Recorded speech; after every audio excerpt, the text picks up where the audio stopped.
sus argumentos en favor del presente dictamen. Tiene usted el uso de la palabra, señor senador de Médicis Hidalgo. Sí, muchas gracias, presidente.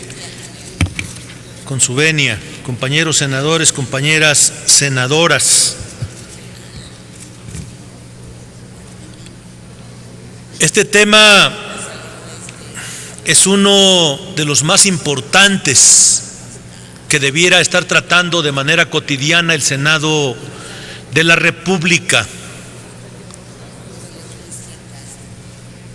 El lema brasileño, por ejemplo, es: un país rico es un país sin hambre.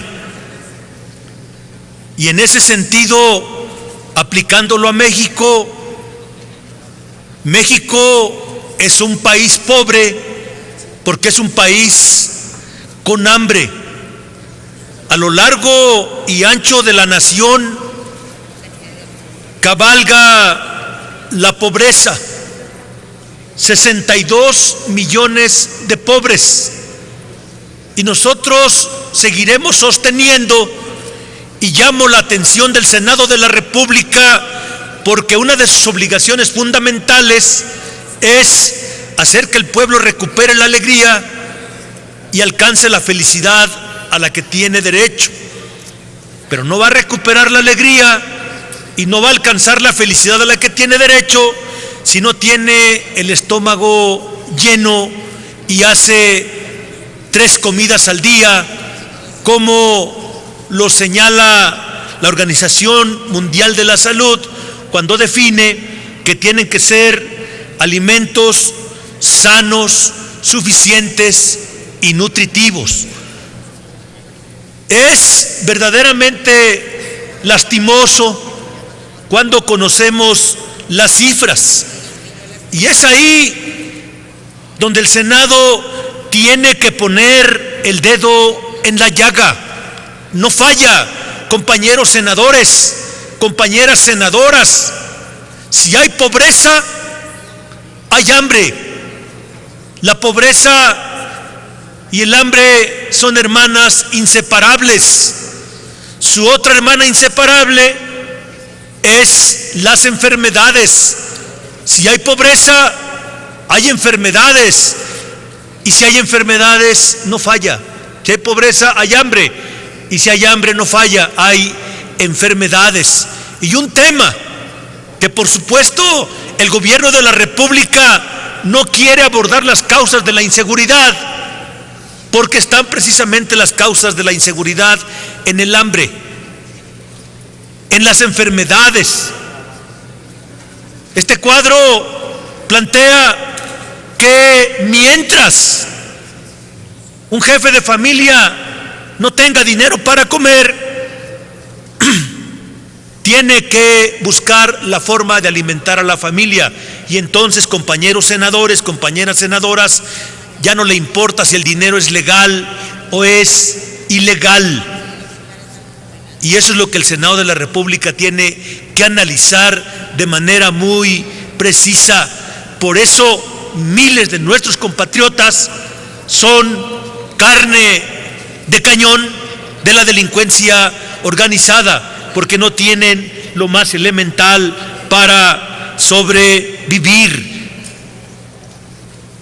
57.9 de pequeños productores carecen de infraestructura, es decir, no tienen las condiciones mínimas para la producción.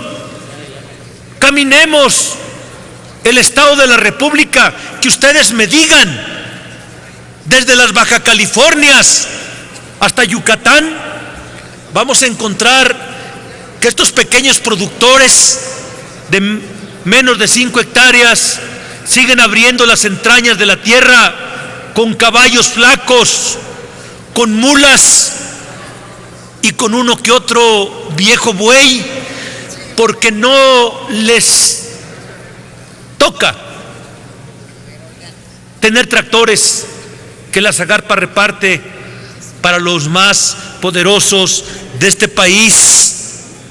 Carecen de insumos, como es las semillas y como son los fertilizantes. Es verdaderamente preocupante y el Senado de la República tiene que alzar su voz de manera enérgica, porque hay programas como el PIMAF que generan algún tipo de esperanza para los pequeños productores, en el sentido de que puede llegar algún bulto de abono o puede llegar algún bulto de semillas. Hoy está cancelado del presupuesto nacional 1,200 millones que iban directamente para los campesinos más pobres de México, hoy están eliminados. Por eso México está en riesgo su seguridad nacional y su soberanía nacional. Imagínense, estamos importando más de 30,000 millones de alimentos al año. Más de 30,000 millones de alimentos al año. ¿Qué va a pasar si Estados Unidos, por ejemplo, decide cerrar la ruta de la venta de maíz a México y lo cambia por etanol? ¿Saben qué es lo que va a pasar? Vamos a tener una hambruna todavía más grave que la que tenemos actualmente. Por eso tenemos que apostarle y les pido que aprobemos de manera unánime esta reforma que estamos proponiendo, que dice el artículo 182: las acciones para la soberanía y la seguridad alimentaria deberán abarcar todos los productores y agentes intervinientes, de manera prioritaria a los pequeños productores en condiciones de pobreza, impulsando la integración de la cadena productiva de alimentos. En estos pequeños productores se da un planteamiento que hizo la FAO en el fines del 2013, declarando la agricultura familiar como la ruta, la alternativa más efectiva para vencer el hambre en el mundo, y que en México eso se está convirtiendo en una utopía, y el Senado de la República tiene que hacer que esa utopía se convierta en una realidad concreta. Ese es el reto, compañeros, y yo creo que el Senado debe hacer su parte. Por su atención, muchas gracias.